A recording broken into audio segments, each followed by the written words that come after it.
In this video, we're going to look at the benefit to a business of using price discrimination, which is when it charges different prices for the product which it sells. We can use a supply and demand diagram to show how this leads to increased profits, and it happens by the business capturing part of the consumer surplus. If you're not sure about the consumer surplus, which is this green shaded area you can see there, you should watch the video on this channel called Consumer Surplus. In this market, we have an equilibrium point, which leads to a price being charged of P1 and a quantity which is sold of Q1. And as a result of this, there is revenue which is given to the business equal to the yellow shaded area.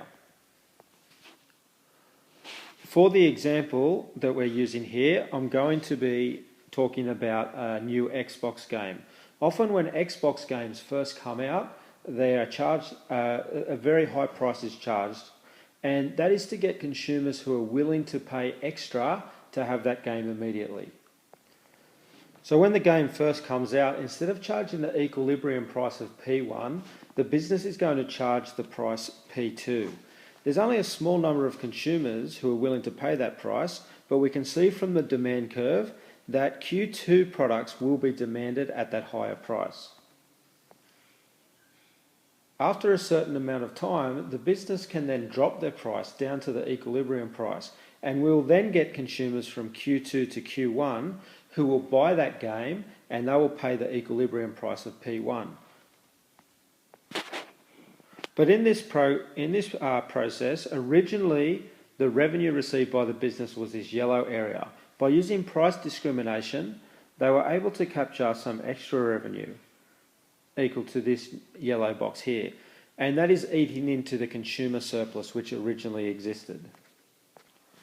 So by using price discrimination, the business is able to increase its revenue.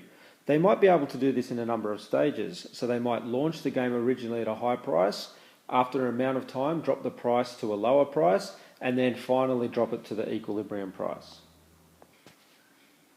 By putting this extra step in, there's some more revenue which is able to be captured from the business. And we've now got, through 2 steps of price discrimination, a big increase in the amount of revenue of these 3 yellow squares up the top, and they're taken out of the consumer surplus which existed. The greater the ability of the business to charge different prices for its product, the more revenue it's able to receive by using price discrimination. We talked in here about the example of an Xbox game. We could also think about this in terms of airline tickets.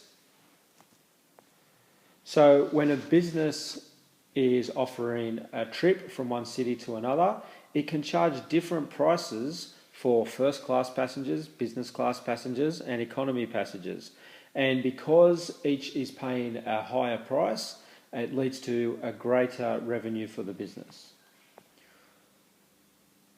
In economics, we call this price discrimination. Sometimes in the business world, they call this price skimming, and that's a marketing term to describe how we're skimming the top off the market of the people who are willing to pay the higher price initially, and then further skimming the market as we drop the price down.